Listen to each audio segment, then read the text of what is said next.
Right now, your brain is producing gamma oscillations, the fastest brain waves we know of, the ones associated with consciousness, memory, and perception. They hum at roughly 40 cycles per second. You don't notice them. They're just there. But here's what's strange: when your heart stops beating, those oscillations don't fade. They surge. For a brief window after clinical death, your brain becomes more active than it was while you were alive. The question is, what happens next? In May 2023, the neuroscientist Borjigin and her team at the University of Michigan published a study in the Proceedings of the National Academy of Sciences. They studied 4 comatose patients who were taken off life support.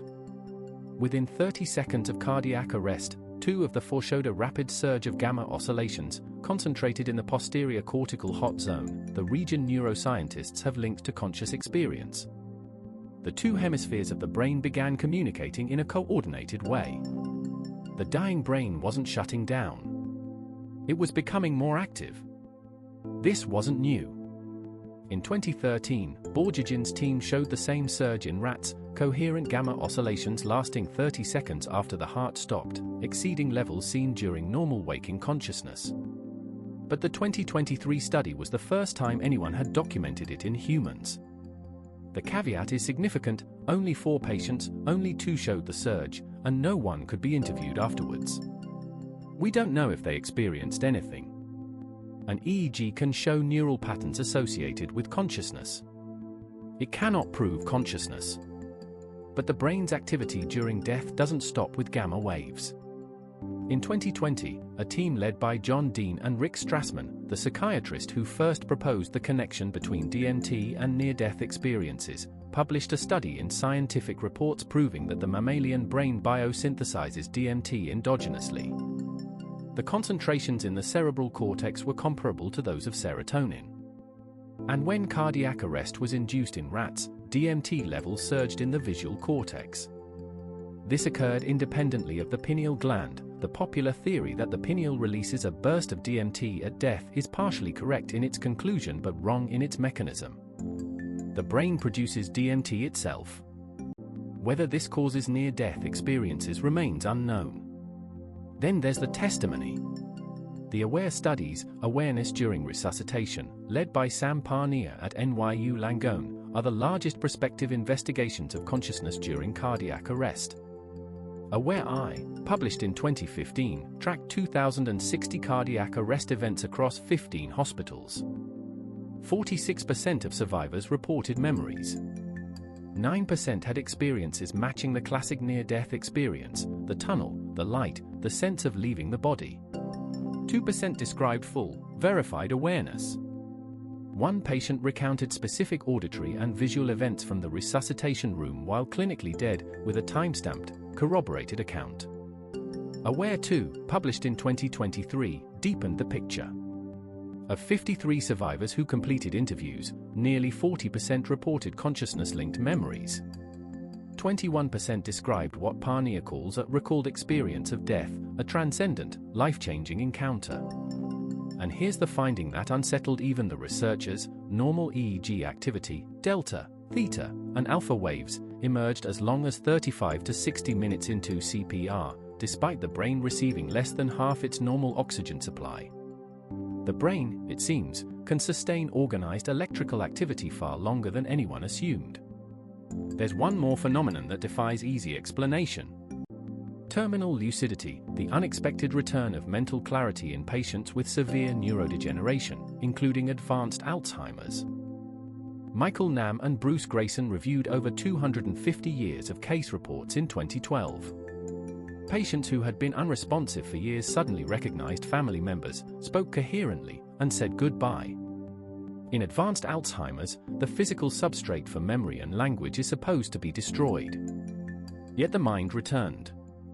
Roughly 10 to 14% of dementia patients show some degree of lucidity before death.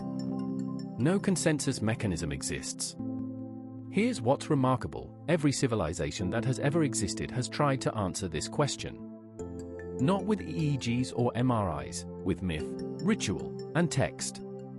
The oldest known answer comes from Egypt, 4,000 years ago. The deceased's heart was weighed against the feather of Ma'at, truth, justice, cosmic order. If the heart was lighter, the soul passed to the field of reeds. If heavier, it was devoured by Amit, a hybrid beast, and ceased to exist. The Book of the Dead, 200 spells on papyrus, customized for each individual, was a manual for navigating the afterlife. Mummification preserved the body so the Ka and Ba could recognize it and return each night. The Greeks imagined a geography of the dead. The river Styx, ferried by Charon for the price of an obol. Cerberus at the gates. The asphodel meadows for ordinary souls, Elysium for the heroic, Tartarus for the wicked. Homer's Shade of Achilles told Odysseus, "I would rather be a slave to the worst of masters than reign over all the dead."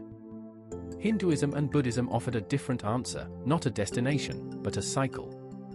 The soul, or in Buddhism, the continuity of consciousness, a flame passed from candle to candle, transmigrates through countless births, governed by karma, until liberation.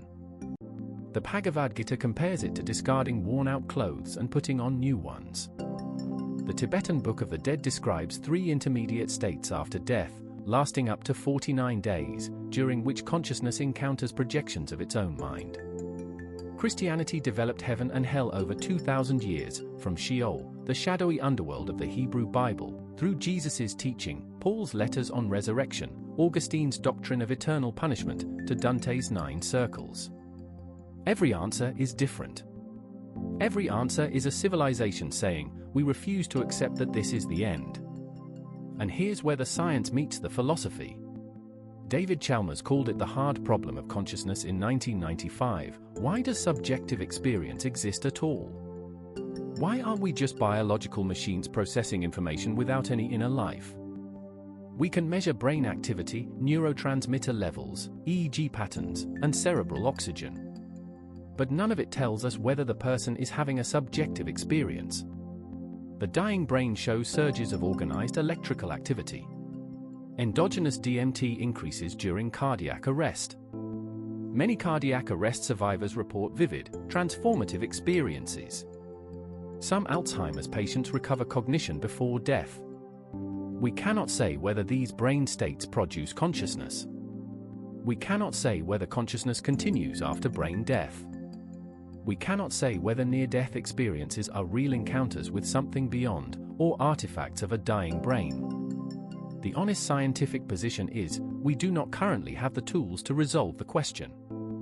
Epicurus said it 2,300 years ago, "Where death is, I am not, where I am, death is not." Every culture that has ever lived has asked what happens after you die. The Egyptians had their scales. The Greeks had their river. The Hindus had their cycle. The Christians had their heaven. We still don't know. But the fact that every civilization in history has refused to stop asking, that, perhaps, is the answer. The question itself is what makes us human.